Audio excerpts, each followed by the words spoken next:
What's going on, guys? So I know that if you guys watch my channel, you guys know about Jeremy Haynes. And I've been in Jeremy Haynes' group for over a year now. It's been one of the best investments I've ever made in myself personally.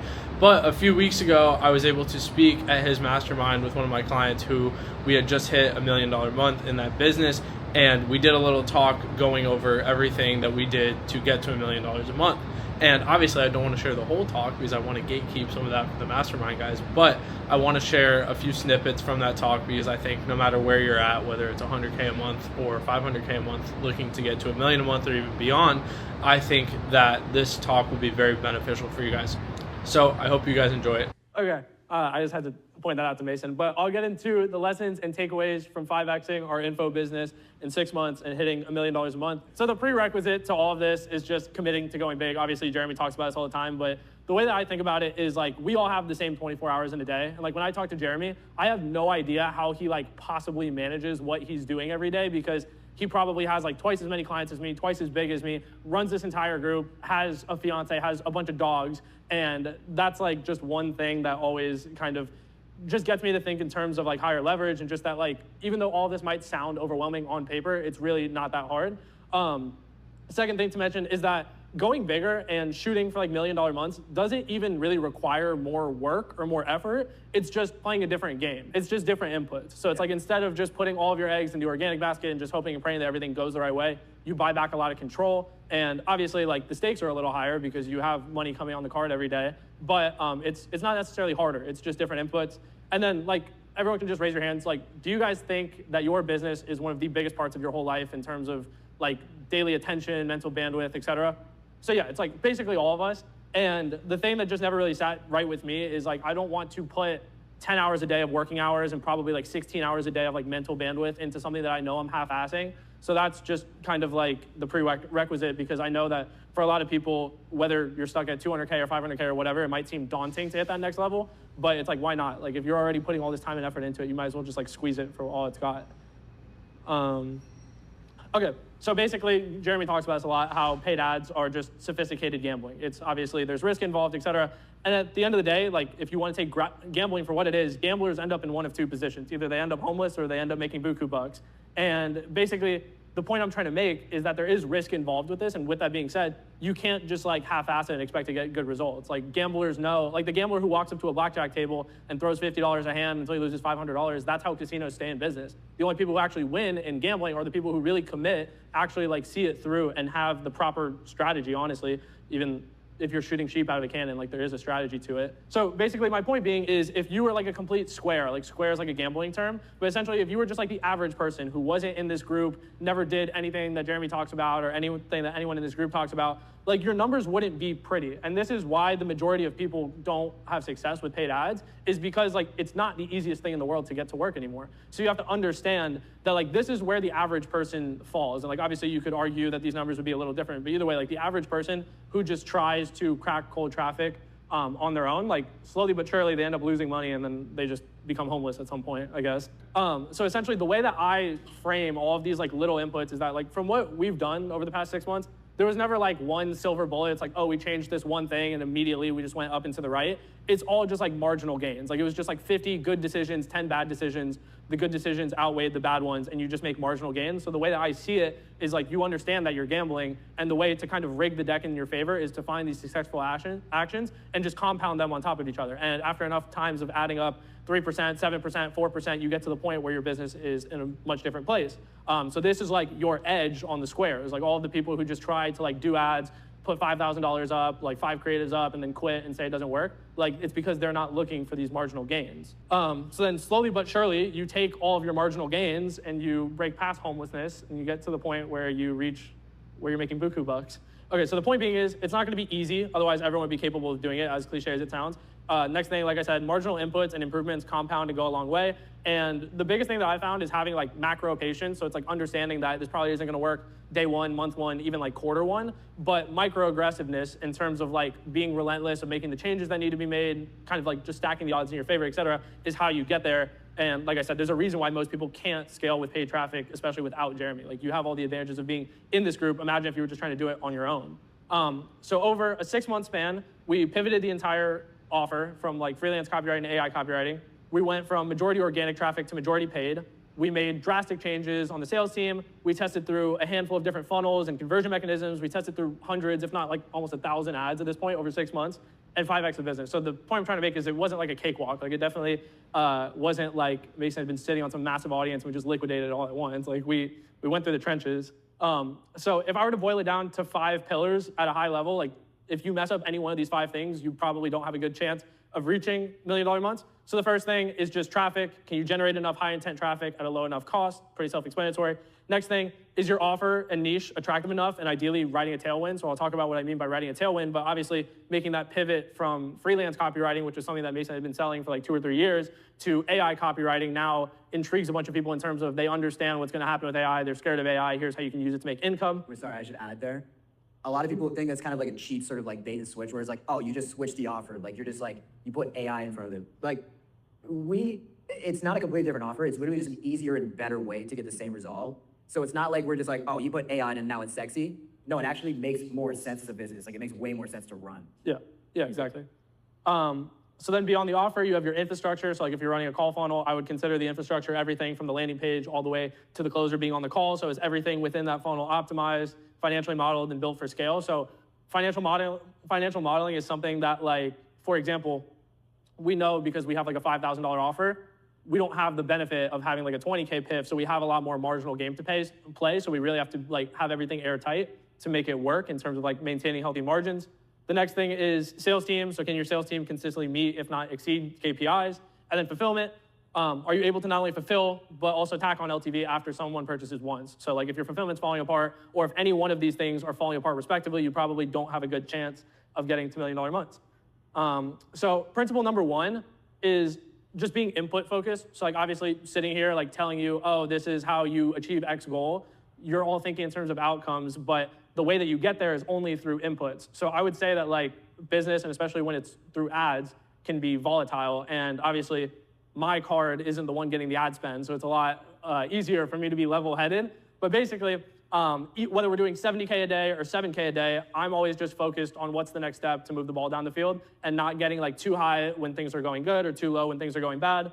And then also just like focusing on the bigger picture, like understanding like, yes, we could be having a really good day or a really bad day, but like, are we trending in the right direction week over week, month over month? Okay, so principle number 2 is why speed actually matters. So everyone always talks about like, oh, you have to do things with speed, you have to do things with speed. And me being like a bit more of a, I wouldn't say like a perfectionist, but just like a cautious kind of person, I hear that as like recklessness. But the reason why speed actually matters in business is because for you to get from point A, wherever you're at right now, 200K a month, 500K a month, whatever, to $1 million a month, you have to hit every single letter in the alphabet in between. So essentially like all of those different letters are just little iteration points where you have to change this thing, optimize this thing, launch this thing, et cetera. So the point I'm trying to make is that if you take forever to like go and launch that new funnel, go and launch the new VSL, go and put up the new creatives, all you're doing is just taking what could take someone who's moving really fast 6 months, take 18 months, and you're losing all that time and all that opportunity cost. So this is why being input focused matters, because as you can imagine, scaling to $1 million a month doesn't look like this. It looks a lot more like this. So right around here is when you start to book in the one-on-one call with Jeremy, like right around there.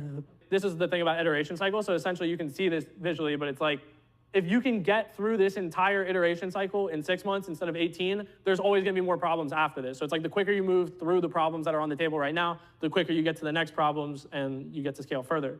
So principle number 3 is writing tailwinds versus headwinds. So what I would say is like when we had the freelance copywriting offer, wasn't necessarily a bad offer, but it wasn't taking advantage of something that's happening in the macro setting. Whereas like if we didn't make that one change, probably none of this would have been possible because it was just becoming more and more of an uphill battle. And obviously there's a lot more that went into it than just pivoting the offer. But if we didn't pivot the offer, probably nothing that came after it would have mattered.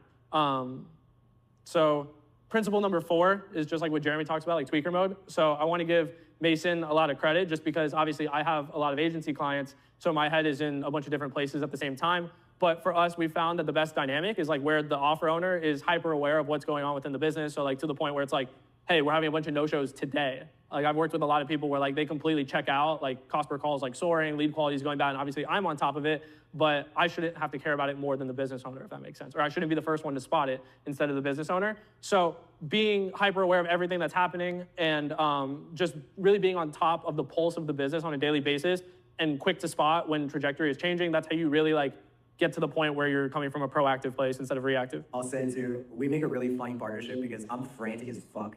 Like I will actually freak out when we have a couple bad days or like with like I think there was one time we went like 4 hours without booking a call from the call funnel, and I was like, dude, we're spending fucking 10 grand a day. Like, what's going on? And you're really good at looking over like multiple weeks. And I feel like you need to have like it's a heart rate 150 and a heart rate 35. Like kind of balance each other out. That's like a good way where it's like you have a balance of like, okay, we need to do these things quickly, but also not overreact when we see like a day's worth of data instead of a week. Yeah, and like this is a misconception I had when I started, getting more into the paid ad space. And like Jeremy and a lot of the best like media buyers and marketers I've met, like they have a relatively passive approach with what's going on in the ad account. Like we're not sitting and like tweaking stuff every 2 hours. Like honestly, it gets to the point where you're like, it's just death by 1,000 paper cuts. So we're more focused on like week to week growth, month to month growth, and then obviously like days are going to fall where they fall.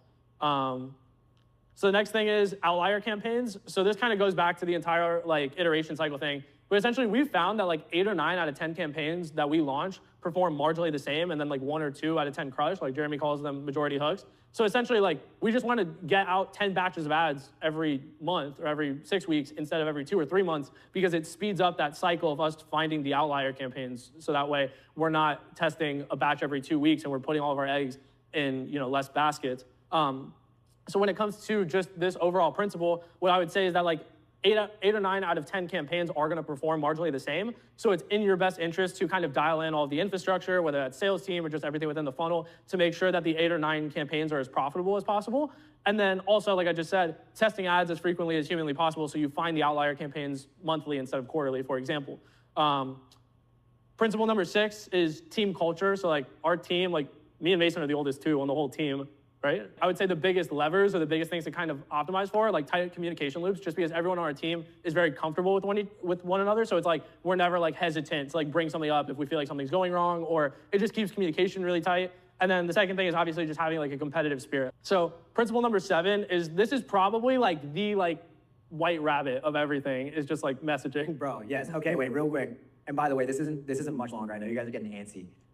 Everyone says, Jeremy says specifically, that when you switch to paid, everyone's gonna get a whole lot colder, and that you're gonna wish that you had more organic because paid is hard, paid is terrible, it's grueling. We realized that with the right messaging on ads, we were getting warmer and better and richer prospects onto the calendar than we were with a fucking Instagram story. So I would say for like, who in here targets like B2C, just like mass market offers?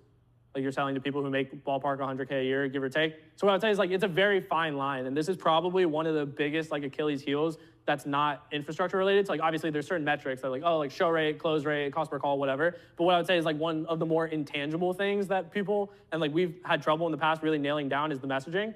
But what I would say is that like our messaging January versus now is night and day. And like as someone who has kind of like went through all the iterations, it's definitely a big reason why most people mess up with paid, is because they can't figure this out. The next thing, and we kind of already talked about this, but it's just like creative velocity is like probably one of the biggest things that we just focus on. Like on our account, we have usually no less than 100 direct response ads running at a time. So it's kind of the same thing I talked about with the outlier principles. It's like the reason why we have 100 different ads running at the same time is obviously because of Andromeda, but also just because we know that if we take 100 shots at a dartboard, like we're gonna hit 2 or 3 as opposed to if we're only taking 20 shots. So it's definitely in your best interest to be testing more. Yeah. Last thing is kind of just like diversifying spend and risk. So the way that I see an ad account is just like your mini hedge fund. It's like, okay, I'm spending 100K or 200K a month in capital, and your job as a media buyer, as an offer owner, is just to maximize your return across the entire portfolio while also managing your downside risk. So what we've found is that if we run just one conversion mechanism, like just a call funnel, especially at high levels of spend, and you kind of have these almost like imaginary ceilings where it's like when you try to push past them, you have diminishing returns and things start to break, you really feel like that volatility. And basically like we have ways of mitigating this, but one of these is just horizontally scaling campaigns. So we never have like one campaign that's just getting all the spend. We have some that are getting proportionally more spend than others. So the whole thought process around having multiple funnels is just like having 2 kidneys. It's like if one of them fails, you still have another one. So like I said, mitigates risk. And we found that most funnels have diminishing returns at X ceiling. So yeah, like overall biggest levers on scaling to $1 million a month is the offer niche, vertical positioning, all that stuff, just about like what you're selling, the market you're selling in, et cetera. The funnels you use, financially modeling, and then just strict KPI upkeep. So it's one thing to just see your numbers, but it's another thing to actually maintain your numbers over time. Messaging, creative velocity, sales team, staying level-headed, and basically just when things are going good, don't get too high. When things are going bad, don't get too low. And obviously getting help, using your resources in this group, et cetera. And then just everyone being mentally bought in.